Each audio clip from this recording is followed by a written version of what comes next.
नमस्कार। आज की जो वीडियो है उसका आपका जो टाइटल है वो है बेंजीन। क्या भैया? बेंजीन की संरचना, द स्ट्रक्चर ऑफ बेंजीन। ठीक है ना, हम कह सकते हैं, क्या कह सकते हो या स्ट्रक्चर ऑफ क्या? बेंजीन। तो ये आपका स्ट्रक्चर ऑफ क्या आ गया? बेंजीन। तो बेंजीन की जो संरचना है उसके बारे में शुरुआत करते हैं। बताओ बेंजीन का सूत्र, तो या सूत्र कह सकते हैं या क्या कह सकते हैं, अणु सूत्र तो होता है C6H6 होता है। और बेंजीन की जो संरचना है इसके बारे में जो सबसे ज़्यादा काम किया था वो किया था हमारे किसने? कैकुले साहब ने। किसने भैया? कैकुले ने। यानी कि इसकी संरचना को किसने दिया था? कैकुले ने दिया था। हालांकि कैकुले के अलावा अन्य संरचना भी प्रतिपादित की गई थी, लेकिन जो सबसे ज़्यादा जो गुणों की व्याख्या करती है वो कौन सी संरचना करती है? कैकुले। तो ठीक है ना, तो कैकुले ने इसकी संरचना क्या की व्याख्या। तो कैकुले ने क्या बताया था कि जो बेंजीन है उसमें आपके जो कार्बन है वो या इस प्रकार से संरचना होती है कि भाई इसमें होता है CH double bond CH single bond CH double bond CH single bond CH और डबल बॉन्ड CH और इस प्रकार से क्या लग गया? बंद। तो ये गौर करके देखो, डबल आ रहा है, सिंगल आ रहा है, डबल आ रहा है, सिंगल आ रहा है, डबल आ रहा है। ये संरचना सबसे पहले किसने दी थी? कैकुले ने। अब एक बात बताओ कि कार्बन डबल बॉन्ड कार्बन की बंध लंबाई और कार्बन सिंगल बॉन्ड कार्बन की बंध लंबाई कितनी होती है? तो कार्बन सिंगल की लंबाई आपने पढ़ रखी 1.54 एंगस्ट्रॉम और डबल बॉन्ड की होती है 34 एंगस्ट्रॉम, इतनी होती है। तो जब कैकुले ने ये संरचना प्रतिपादित की तो इस संरचना में देखो कार्बन डबल बॉन्ड कार्बन भी है और कार्बन सिंगल बॉन्ड कार्बन भी है। इसका मतलब इस डबल बॉन्ड वाले की बंध लंबाई कितनी होनी चाहिए थी? 1.34 एंगस्ट्रॉम और सिंगल वाले की लंबाई कितनी होनी चाहिए थी? 1.54 एंगस्ट्रॉम होनी चाहिए थी, लेकिन इतनी होती नहीं है। प्रयोग द्वारा ये जो लंबाई है यानी कि बेंजीन में सभी मतलब जितने भी कार्बन बंध हैं उनकी लंबाई बराबर पाई गई और उनका मान पाया गया 1.39 एंगस्ट्रॉम। कितना पाया गया? 1.39 एंगस्ट्रॉम पाया गया। तो हमारे जो कौन से साहब थे? कैकुले साहब। उनसे पूछा गया बताओ कि आपके हिसाब से तो यहाँ डबल बॉन्ड आ रहा है तो लंबाई होनी चाहिए थी 1.34 एंगस्ट्रॉम, सिंगल बॉन्ड आ रहा है तो लंबाई होनी चाहिए थी 1.54 एंगस्ट्रॉम, लेकिन सभी बंध लंबाई समान है और उनका मान कितना है? 1.39 एंगस्ट्रॉम है। तो इनकी व्याख्या करने के लिए कैकुले ने एक कंसेप्ट और दिया और उसको कहते हैं अनुनाद। क्या भैया? अनुनाद के कारण उन्होंने कहा कि बेंजीन में अगर ऐसा हो रहा है कि बंध लंबाई सभी कैसी आ रही हैं? समान, तो वो किसकी वजह से आ रही हैं? अनुनाद के कारण। और उसके लिए उन्होंने फिर दो संरचनाएं बनाई। कितनी भैया? दो। इसको ऐसे दिखा देता हूँ, आपने सबने पढ़ी है संरचना इस प्रकार से। तो बताओ पहले क्या था कि इस जगह पर डबल था, फिर सिंगल था, फिर डबल था, फिर सिंगल था, फिर डबल था। इन्होंने कहा कि दो संरचनाओं में पाया जाता है और दो संरचनाएं किस प्रकार से? इस प्रकार से होती हैं कि भाई यहाँ जो ये डबल था वो इसमें कैसी हो जाएगी? सिंगल, और इसमें जो सिंगल हो कैसे हो जाएगा? डबल, फिर सिंगल, फिर डबल, फिर सिंगल और फिर डबल। चेक करो आप, जहाँ पहले डबल बॉन्ड था वहाँ अब क्या हो गया है? सिंगल, और जहाँ पहले सिंगल था वहाँ क्या हो गया है? डबल। इसका मतलब पहले इसकी बंध लंबाई कितनी थी? 1.54 एंगस्ट्रॉम। लेकिन बताओ सिंगल हमेशा सिंगल है क्या? इसमें कौन सा गुण आ गया? द्विबंध का। तो अगर सिंगल बंध में अगर द्विबंध के गुण आएंगे तो बंध लंबाई बताओ पहले की तुलना में क्या हो जाएगी? कम हो जाएगी। भाई 1.54 से कितनी हो जाएगी? 1.34 एंगस्ट्रॉम। और गौर करना डबल में कौन से गुण आ रहे हैं? सिंगल के, और सिंगल में कौन से आ रहे हैं? डबल के। तो इसकी वजह से जो बंध लंबाई जो है वो ना तो द्विबंध के बराबर होती है ना एकल बंध के बराबर होती है, और दोनों के कहाँ की होती है? मध्य की होती है। और इसकी वजह से इसकी बंध लंबाई कितनी पाई गई? 1.39 एंगस्ट्रॉम पाई गई। और फिर इसको हम इस प्रकार से इसका अनुनादी संकर बना देते हैं और अनुनादी संकर में ये दिखाते हैं कि जो आपका जो डबल बॉन्ड है वो यहाँ पर भी रहता है, यहाँ पर भी रहता है, यहाँ पर भी रहता है और यहाँ पर भी रहता है। तो डबल बॉन्ड सभी जगह घूमता रहता है और इसी की वजह से आजकल जो इसकी संरचना है इसको यहाँ करके हम ऐसे लगा देते हैं बेंजीन वलय, और इस बेंजीन वलय में क्या लगा देते हैं? गोला। गोला का मतलब क्या है कि इसमें डबल बॉन्ड स्थायी नहीं है, वो लगातार क्या कर रहा है? घूम रहा है उसके। तो इसकी वजह से ना तो सिंगल बॉन्ड स्थायी है और ना द्विबंध। द्विबंध में किसके गुण आ रहे हैं? सिंगल के, और सिंगल में किसके आ रहे हैं? द्विबंध के। और इसकी वजह से इसकी जो बंध लंबाई है वो कितनी है? 1.39 एंगस्ट्रॉम पाई जाती है। तो ये शुरुआत हो गई। बेंजीन का सूत्र क्या है? C6H6। बेंजीन की संरचना सबसे बढ़िया संरचना किसने दी? कैकुले ने। उसने क्या कहा? तो बेंजीन में कितने कार्बन? 6 के 6 कार्बन एक ही तल पर होते हैं। कहाँ पर होते हैं? एक ही तल पर होते हैं। और अगर आप गौर करो इसमें इस कार्बन का एक द्विबंध और एक सिंगल बॉन्ड है, तो संकरण निकालो। तो मैंने बढ़ा रखा है आपके लिए। भाई यहाँ द्विबंध आ रहा है, एक तरफ सिंगल आ रहा है, तो संकरण कौन सा होता है? sp2। और देखो इस पर भी सेम है डबल और सिंगल, इस पर भी सेम है डबल और सिंगल। तो यानी कि ध्यान रखना 2 सिंगल आएंगे, एक H का भी आता है, तो यहाँ ध्यान रखना यहाँ भी sp2 है, यहाँ पर भी sp2 है, यानी कि प्रत्येक कार्बन क्या होता है sp2 संकृत होता है। तो कैकुले ने जो संरचना दी थी उसने कहा था कि जो बेंजीन है वो वलय संरचना होती है, और वलय संरचना में आपके कितने पाइबंद होते हैं 3, 1, 2 और 3 पाइबंद होते हैं, और ये पाइबंद स्थायी नहीं होते हैं, इसकी वजह से ये इलेक्ट्रॉन घूमते रहते हैं, और घूमने की वजह से इसमें जो बंद लंबाई है ना तो एकल बंद के बराबर होती है और ना द्विबंद के बराबर होती है, बल्कि दोनों के कहाँ की होती है, मध्य की होती है। तो ये संरचना हो गई आपकी किसकी, बेंजीन की। अब हम बात करते हैं इसकी कक्षकीय संरचना की, यानी कि बेंजीन की कक्षकीय संरचना। मैं यहाँ लिख देता हूँ बेंजीन की कौन सी भैया, कक्षकीय संरचना। आपको समझ में आ गई होगी कि कैकुले ने बताया था कि भाई बेंजीन की जो संरचना है वास्तव में 2 संरचनाओं का क्या है, अनुनादी संकर है। ये 2 संरचना है और उनका ये अनुनादी संकर है, ये बेंजीन की वास्तविक संरचना है। गौर करो थोड़ा सा। हम बात कर रहे हैं अब नए टॉपिक पर कि भैया बेंजीन की कक्षकीय संरचना, इसको समझ लो बस। ये अगर आपने समझ लिया तो आपको बेंजीन की संरचना प्रॉपर ढंग से समझ में आ जाएगी। तो ये भी समझ में आ जाएगा कि क्या है। तो बताओ बेंजीन में प्रत्येक कार्बन कौन सा संकृत होता है, sp2। मैं लिख देता हूं बेंजीन में, अरे किस भैया, बेंजीन में प्रत्येक कार्बन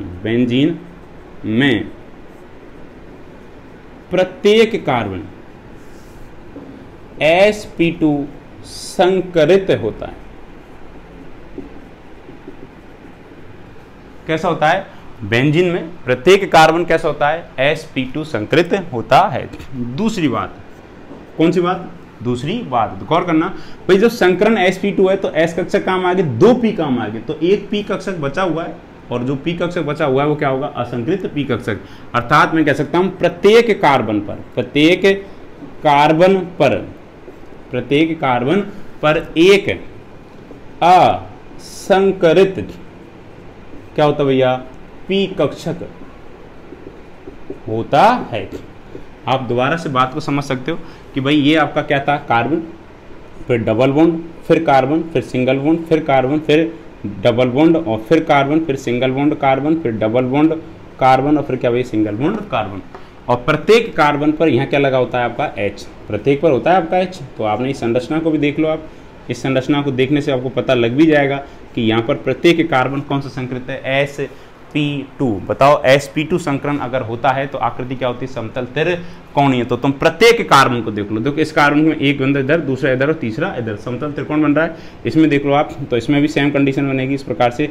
देखो 1, 2 और तीसरा कहाँ जा रहा है, इधर ऐसे 1, 2 और 3 समतल त्रिकोण बन रहा है। इसमें 1, 2 ऊपर जा रहे हैं और तीसरा कहाँ जा रहा है, नीचे। इसमें 2 नीचे हैं और एक कहाँ जा रहा है, ऊपर। हमेशा कंडीशन क्या बन रही है, समतल त्रिकोणीय आकृति। तो प्रत्येक कार्बन क्या होता है, sp2 संकृत होता है, और प्रत्येक कार्बन पर एक क्या होता है, असंकृत p कक्षक होता है। तो मैं देखो एक इस प्रकार से बना सकता हूं कि कार्बन, अरे क्या है, एक कार्बन, ये कौन सा, दूसरा, ये तीसरा, ये चौथा, ये वाला पांचवा, और ये वाला कौन सा हो गया, छठवां। ये आपका क्या हो गया, बेंजीन वलय के 6 कार्बन बना दिए। मैंने आपसे कहा प्रत्येक कार्बन पर एक क्या जुड़ा हुआ है, हाइड्रोजन जुड़ा हुआ है। और संकरण कौन सा है इसका, sp2। आपको लग रहा होगा मैं हमेशा इनको सबको किस बना रहा हूँ, समतल त्रिकोणीय आकृति में ही दिखा रहा हूँ। देख रहे हैं आप कोई, देखो ये समतल त्रिकोण, समतल त्रिकोण, समतल त्रिकोण, समतल त्रिकोण, समतल त्रिकोण और समतल त्रिकोण। प्रत्येक कार्बन sp2 संकृत है। प्रत्येक कार्बन की संरचना कैसी है, इसमें प्रत्येक कार्बन की बात कर रहा हूँ, तो कैसी है, समतल त्रिकोणीय। और प्रत्येक कार्बन पर एक क्या है, असंकृत p कक्षक, डंबल होता है। p कक्षक की आकृति कैसी होती है, डंबल आकार। तो यहाँ भी क्या होगा, असंकृत p कक्षक, यहाँ पर भी क्या होगा, असंकृत p कक्षक, यहाँ भी क्या होगा, असंकृत p कक्षक, यहाँ भी क्या होगा आपका, असंकृत p कक्षक, और इस पर भी क्या होगा आपका, असंकृत p कक्षक। मैं गिनती दे दूं पहचान करने के लिए कि मान लीजिए ये पहला कार्बन कौन सा है, तो ये कौन सा होगा, दूसरा, ये तीसरा, ये वाला चौथा, ये वाला पांचवा, और ये वाला कौन सा हो जाएगा आपका, छठवां। अब बात गौर करना थोड़ा सा, ये बेंजीन है, ये क्या है, बेंजीन। बताओ पाइबंद हमेशा कब बनता है, तो मैंने बताया कि पाइबंद बनता है कक्षकों के सममुखीय या समपार्श्विक अतिव्यापन से। तो किससे बनता है, कक्षकों के समपार्श्विक अतिव्यापन से। कौन सा बनता है, पाइबंद। तो देखो आपका जो पहले नंबर का जो कार्बन है, इसका जो p कक्षक है, असंकृत p कक्षक, ये किसके साथ, दूसरे वाले के साथ क्या बना सकता है, इस प्रकार से पाइबंद बना सकता है। यानी कि ये इसके साथ समपार्श्विक क्या कर सकता है, अतिव्यापन कर सकता है। तो अगर ये इसके साथ कर लेगा तो बताओ तीसरे वाला किसके साथ करेगा, चौथे वाले के साथ, तो यहाँ पाईबंद बन जाएगा।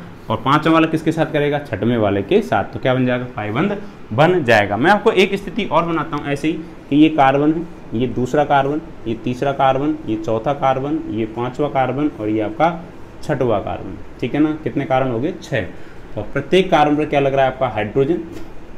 वही संरचना बना रहा हूँ मैं आपको जो इधर बनी हुई है, थोड़ा सा अंतर करने के लिए। तो बताओ यहाँ पर आप प्रत्येक कार्बन क्या है, एक असंकृत पी कक्षक, तो मैं असंकृत पी कक्षक भी बना देता हूँ, ठीक है। तो ये आपके असंकृत क्या बन गए, पी कक्षक बन गए सभी पर।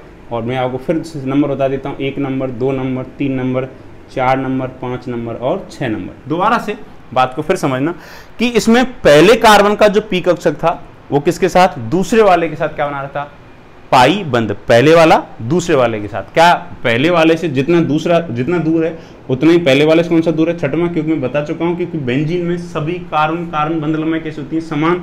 तो जितनी दूर ये है उतनी दूर ये है, तो ये इधर अतिव्यापन कर सकता है, तो इधर भी क्या कर सकता है, अतिव्यापन कर सकता है। यानी कि पहला कार्बन छठवें कार्बन के साथ भी क्या बना सकता है, पाईबंद बना सकता है। तो अगर पहला छठे के साथ बना लेगा तो पांचवा किसके साथ बनाएगा, चौथे के साथ, और दूसरा किसके साथ बनाएगा, तीसरे के साथ। तो गौर करना, ये दो संरचना किसने दी थी, कैकुले ने, जिसमें पाईबंद है, जिसमें यहाँ पाईबंद अल्टरनेट होते हैं, मतलब यहाँ पहले और दूसरे के मध्य पाईबंद है, लेकिन यहाँ पहले और दूसरे के मध्य क्या है, एकल बंद है। इसमें आपका दूसरा और तीसरे के मध्य एकल बंद है, लेकिन इसमें दूसरे और तीसरे के मध्य क्या है, आपका पाई बंद है।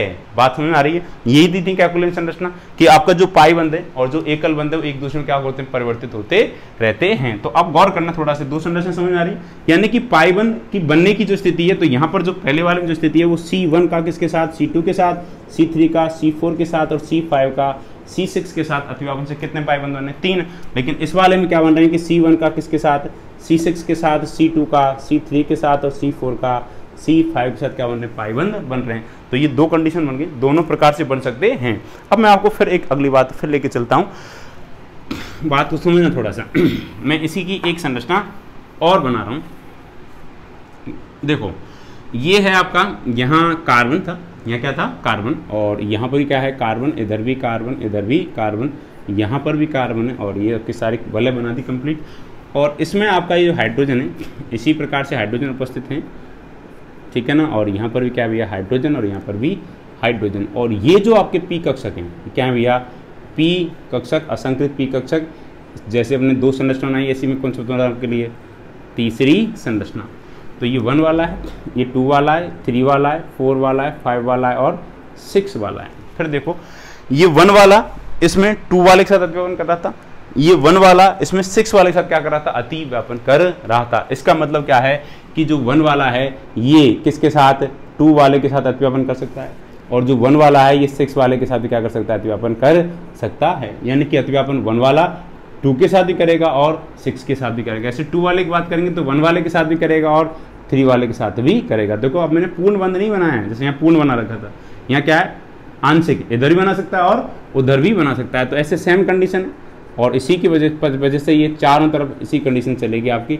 तो अब गौर करो कि यहाँ पर आपकी जो बेंजीन बल है, जो जितने भी कार्बन है और जितने भी क्या है, हाइड्रोजन। बात को समझना, अगर आपको यहाँ पर दिख रहा हो थोड़ा बहुत, तो मैं आपसे कह रहा था इस जगह पर कार्बन है, दूसरा कार्बन यहाँ है, तीसरा यहाँ है, चौथा यहाँ है, पांचवा यहाँ है और छठवा यहाँ है, और ये वलय बनी हुई है। क्या बनी हुई है, वलय। इस प्रकार से यूं यूं और यूं वलय बन रही है। और इसमें आपके इस वलय के ऊपर और वलय के नीचे, भाई इस तल के ऊपर और तल के नीचे क्या है, आपका असंकृत पी कक्षक। तल के ऊपर है, जैसे ये आपका हाथ जो है ये तल है, तो इसमें 6 कार्बन है, 1 2 3 4 5 और 6।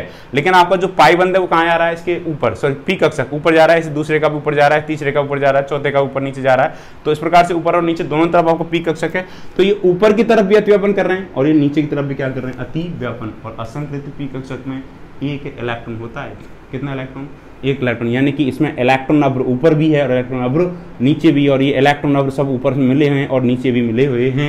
इसकी वजह से इस संरचना को इलेक्ट्रॉन अभ्र के रूप में ऐसे प्रदर्शित कर सकते हैं। मान लीजिए आपकी ये बेंजीन वाला है, ये क्या भैया, बेंजीन वाला है, इसमें कार्बन हाइड्रोजन सब दिखा दिए। इसमें आपका ऊपर, अरे क्या भैया, ऊपर की तरफ यहाँ पर आपका जो है इलेक्ट्रॉन अभ्र, सब के सब जो पी कक्षक हैं वो सब आपस में मिक्स होकर के क्या बना रहे हैं, ऊपर की तरफ इलेक्ट्रॉन अभ्र बना रहे हैं। तो ये ऊपर की तरफ इलेक्ट्रॉन अभ्र बनाएंगे, अरे कहाँ की तरफ, ऊपर की तरफ। तो ये मैं डॉट डॉट डॉट करके इलेक्ट्रॉन अब दिखा रहा हूँ तल के ऊपर। अरे तल के कहाँ भैया, ऊपर। तो ये तल के ऊपर की तरफ क्या हो गया, इलेक्ट्रॉन अब हो गया। और ऐसे तल के कहाँ होंगे, नीचे। तो तल के नीचे ये तल है, इस तल के कहाँ जाएंगे, आपके नीचे की तरफ। मैं थोड़ा सा इसको गहरा करके दिखा देता हूँ कुछ अंतर करने के लिए। भाई यहाँ पर ये हो गया आपका तल का कहाँ जा रहा है, नीचे, और ये तल के नीचे इस प्रकार से जा रहा है। ये आपका इलेक्ट्रॉन अब है पी कक्षकों का या असंकृत पी कक्षकों का, तल के ऊपर की और तल के नीचे की तरफ। तो ये थोड़ा सा आपको यहाँ पर इस प्रकार से उसको डॉट डॉट ले लेता हूँ अंदर की तरफ, इंटरनली होगा ये, ठीक है ना। तो तल के ऊपर, तल के क्या भैया ऊपर, इसको गहरा कर देता हूँ। ये क्या हो गया आपके तल के ऊपर,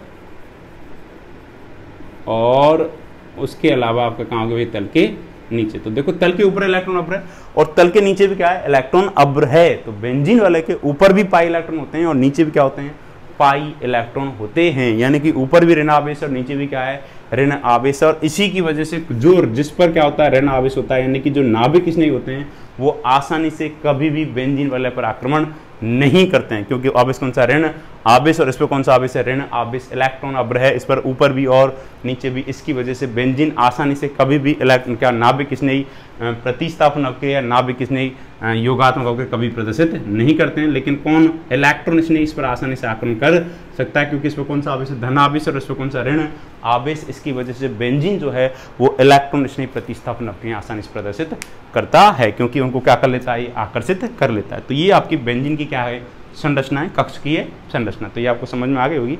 बेंजीन का सूत्र था C6H6 और बेंजीन की वलय संरचना दी थी किसने, कैकुले ने, जिसमें 3 सिग्मा बंध, 3 एकल बंध थे और 3 क्या थे, द्विबंध थे।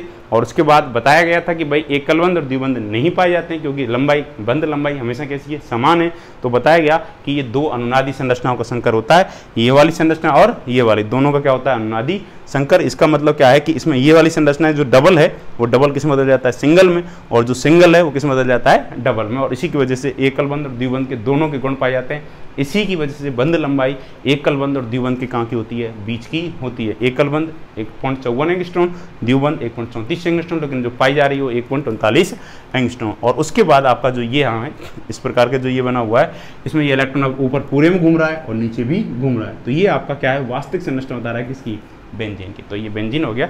इसी के साथ आपका टॉपिक क्या होता है, समाप्त होता है। अगली बात अगले उसमें करेंगे।